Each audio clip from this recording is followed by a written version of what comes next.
उत्तर प्रदेश के गाजीपुर में बाढ़ से हर जगह तबाही मची हुई है। इसके चलते सीएम योगी दौरा करने पहुंचे। सीएम ने गाजीपुर में बाढ़ के हालातों का जायजा लिया, साथ ही साथ एंटी रेबीज टीकों समेत राशन सामग्री मुहैया भी करवाई। वाराणसी में भी बाढ़ के हालात का जायजा लेने सीएम योगी पहुंचे। कई दिनों से आई भीषण बाढ़ और नदी के लगातार बढ़ रहे जलस्तर से लोगों का जीवन बेहाल हो चुका है। कई लोग राहत केंद्र पहुंच अपने घरों से पलायन करने पर मजबूर हैं।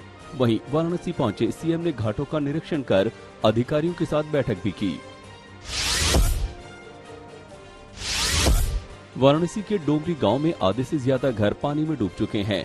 डोमरी गांव 2018 में पीएम मोदी द्वारा गोद लिया गया था और आज ये गांव पूरी तरह तबाह हो चुका है।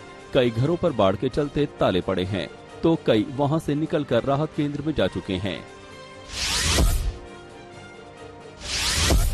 वाराणसी के गोयनका महाविश्वविद्यालय में सरकार की तरफ से बाढ़ पीड़ितों के लिए शेल्टर होम बनाया गया है, जिसमें पीड़ितों के लिए रहने और खाने की पूरी व्यवस्था की गई।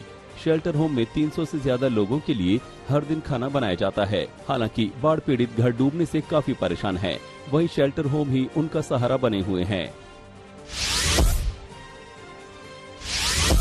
यूपी के मिर्जापुर में गंगा खतरे के निशान के नीचे पहुंच गई। बाढ़ के चलते परेशान लोगों को पानी कम होने से काफी राहत मिली।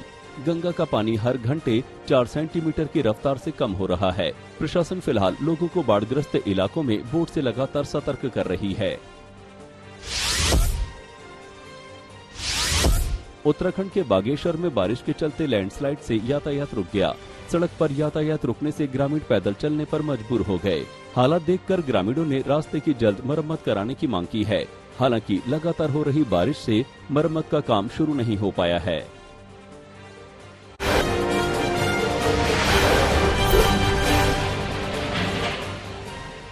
असम के बोंगाई गांव में प्रशासन ने एक और मदरसा ढहा दिया। आरोप है कि इस मदरसे का इस्तेमाल आतंकी गतिविधियों को अंजाम देने के लिए किया जा रहा था। कवैतरी पार्ट 4 गांव में बने मरकाजुल मां आरिफ कुरियाना मदरसे को गिराने के लिए कई बुलडोजर बुलाए गए थे। इलाके में बड़ी संख्या में सैन्य बल भी तैनात किया गया था।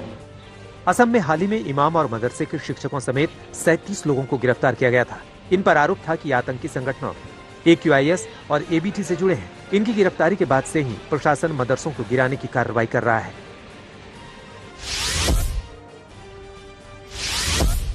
सोनाली फोगाट की मौत की जांच तेज हो गई है। गोवा पुलिस ने हिसार में सोनाली के फार्म हाउस पर तफ्तीश की। वहां काम करने वाले कंप्यूटर ऑपरेटर शिवम को पुलिस ने हिरासत में लिया है। पुलिस ने फार्म हाउस से गायब लैपटॉप, DVR और मोबाइल फोन भी बरामद किया है। गोवा पुलिस की पूछताछ में खुलासा हुआ है कि सुधीर सांगवान फार्म हाउस को लीज पर देना चाहता था।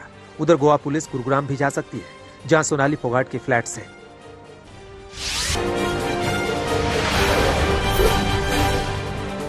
दिल्ली में लगातार चल रहे सियासी ड्रामे में उस वक्त एक नया चैप्टर जुड़ गया जब आम आदमी पार्टी के विधायक CBI ऑफिस के बाहर धरने पर बैठ गए। आम आदमी पार्टी ने बीजेपी पर ऑपरेशन लोटस के आरोप लगाकर CBI को शिकायत दी और जांच की मांग की। उससे पहले दिल्ली की सत्ता में काबिज पार्टी ने सड़कों पर भी विरोध प्रदर्शन किया और बीजेपी के पुतले जलाए।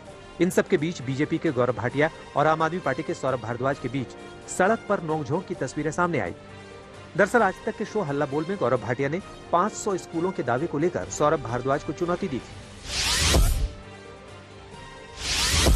2024 में मोदी को चुनौती देने के लिए विपक्ष की मोर्चाबंदी तेज हो गई है। एनसीपी के मुखिया शरद पवार ने कहा है कि न्यूनतम साझा कार्यक्रम के तहत विपक्ष एकजुट होकर लड़ सकता है।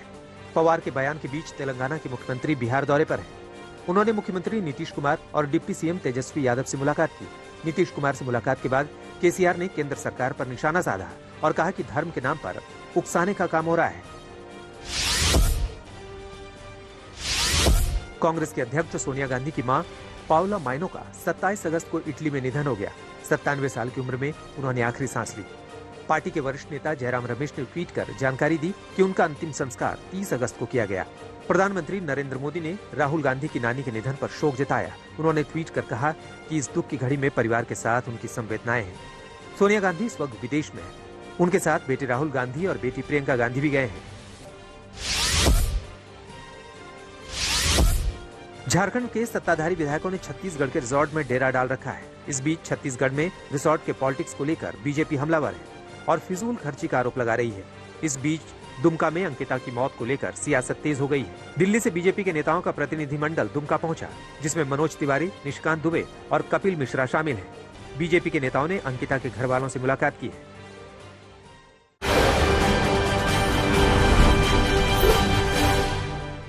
फरीदाबाद में 16 साल के एथलीट की चाकू से गोदकर हत्या कर दी गई। मामले की जानकारी पुलिस ने मृतक के पिता को फोन कर दी, जहां 12वीं के प्रियांशु को जख्मी हालत में अस्पताल में भर्ती किया गया। प्रियांशु के पिता की माने तो उसका सपना देश के लिए ओलंपिक में गोल्ड मेडल जीतना था।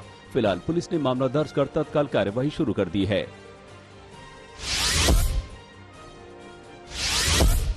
वाराणसी के काशी विश्वनाथ मंदिर में मनी ऑर्डर घोटाला सामने आया है, जहां घोटाले को लेकर मंदिर प्रशासन की तरफ से पास के थाने में हेराफेरी और धोखाधड़ी का मुकदमा दर्ज करवाया गया।